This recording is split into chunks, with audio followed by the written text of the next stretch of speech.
Hey, what's up, guys? So I get this question all the time. I get either phone calls, text messages, Facebook messages, tweets, or whatever it is from people who just want to know either what's the latest and greatest phone that's out there right now, what phone am I using right now, or what phone they should get next. And I love when I get that question. I just happen to be that designated tech friend that everybody happens to have. I just happen to be the one for quite a whole lot of people. So I get that question, honestly, at least 10, 15 times a week.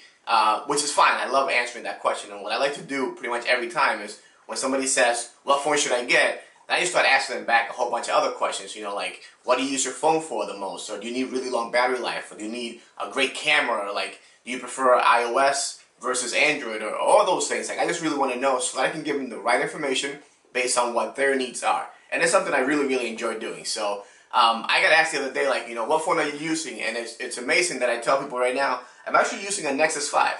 And that's weird, right? I'm this tech guy that loves the latest and greatest, and this phone's been out since like 2013. Now, the reason why I have this phone now, I bought it the other day. I saw like a sale online. I got it for like $200, unlocked, right? So no contract or nothing. I just bought the phone for $200. And I saw that, I was like, well, I'm just going to grab this phone to have it as a backup device. I was using my LG G3 for quite a while. That was my favorite phone for a while. And even though the battery life on that phone is pretty crappy, honestly, I didn't care. I mean, I always have chargers and things around, so it was no big deal. Plus, it has the removable back on the G3, so I went ahead and ordered an extra battery and a charger so I could just swap out the battery whenever it got really low, whenever it died on me. So that was no big deal. But anyways, so I got the Nexus 5 in the mail. It came in, and I get the thing, I take it out of the box, and immediately it just felt so good. Like, it really just feels so nice. It's got that matte, I don't know, like rubbery kind of back feeling to it, and the size is just right. It's a 5-inch screen. It's 1080p.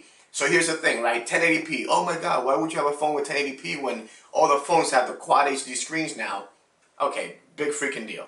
Now, I understand I'm a tech geek and I love all the high-end new stuff and all that, but that Quad HD screen is something that really doesn't have me sold yet. Now, I understand my G3 had a Quad HD screen, and it's a great screen. It looks fantastic. On paper, it's like, you know, it's the greatest. And when you see it, it does look really nice, but on day-to-day use, it's just not that big of a deal to me. Like, it looks nice, but it's not like I have to have that on my next phone.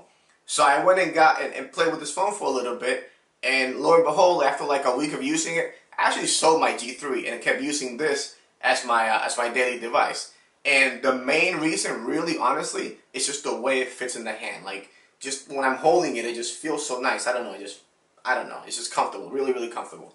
And the 5-inch screen is 1080p, like I said. It looks great. It's still, just think about it, like, that's crazy that we want Quad HD 1080p. Most people don't even have a 1080p TV in their house. I mean, I know a lot of people do, but not everybody does. And so we're already trying to skip over that and go to Quad HD, 4 times HD. Seriously, I mean, come on, man. It's a phone. It's like a tiny little screen you carry in your pocket. It's like magic. And so I think it's bananas that everybody's like going crazy over this Quad HD screen. And I like them. I know, I get it. But that Quad HD thing actually hurts your battery life quite a bit if you think about it. I mean, it's a lot more pixels for the phone to push. Battery technology is not advancing anywhere near as fast as phone technology and screen technology. So that's a big problem. Like my G3, for example, will last me, I mean, I unplug my phone usually around 7 o'clock in the morning, and by 6 p.m., if that, it was dead.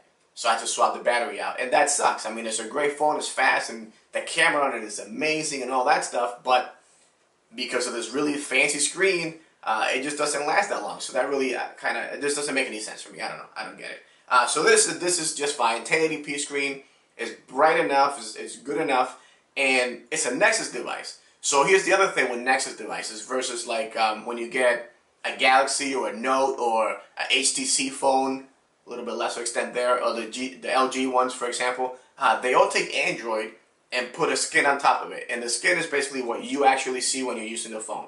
Now, if you notice on this phone, now this is just, I'm going to call it pure naked Android, right? So this is what Google envisioned when they made the Android software. They was like, okay, this is what it's supposed to be like. This is what it does, and that's it. All these other manufacturers take that and add stuff on top of it. Well, if you ever used or owned a Galaxy phone, like the Galaxy S3, S4, S5, and now even the S6, I can't say anything about the S6 because I didn't own it. I don't know really how it does over time, so I'm not going to comment on that. But the previous ones I had, and even the Note 3 and Note 4, and after a few months of use, they start slowing down. They get bogged down quite a bit because of the bloatware.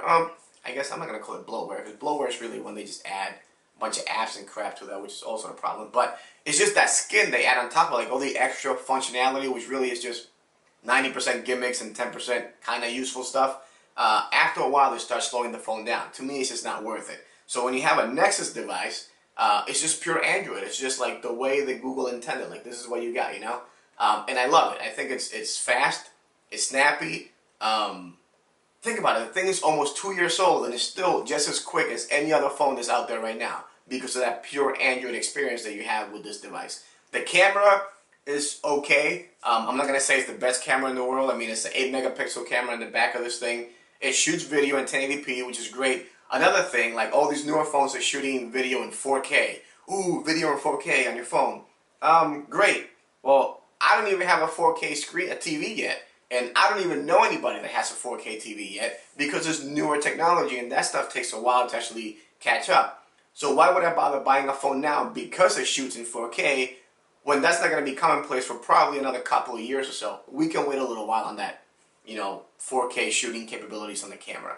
But like I said, it's not that great, but it does get the job done. I mean, it's pretty decent.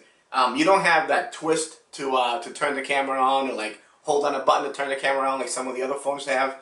But from the lock screen, if you actually swipe from this side this way, you see that? It actually starts the camera right... No, shit, no it didn't. There we go. It actually starts the camera if you do it that way. So, and it does work. It's fairly quick. So you're highly unlikely to miss that shot that you're trying to get in the spur moment. So we'll do that again. Anyone on the lock screen, just swipe this way. Hopefully that worked. Yeah, there you go. And you can just... boom, and you're good to go. So like I said, it's 8 megapixels. It takes really decent pictures, especially if the lighting is right. It does well. It has optical image stabilization built in, which is nice. It means that if you're kind of shaky when you're taking the pictures, it'll still come out, it won't come out blurry, which is fantastic. So it has all those nice things on it. I don't know, I just think it's a really great phone. If you're asking me what phone you recommend right now, you know, if you want like the latest and greatest, and obviously you got the iPhone 6s, and you have the Galaxy S6s, and the HTC One M9, and the LG G4 that just came out. All great devices. I've played with all those. I think they're fantastic. But if you just want a device that gets the job done, doesn't cost a whole bunch of money, and is super comfortable to hold, you really can't go wrong with the LG Google Nexus 5.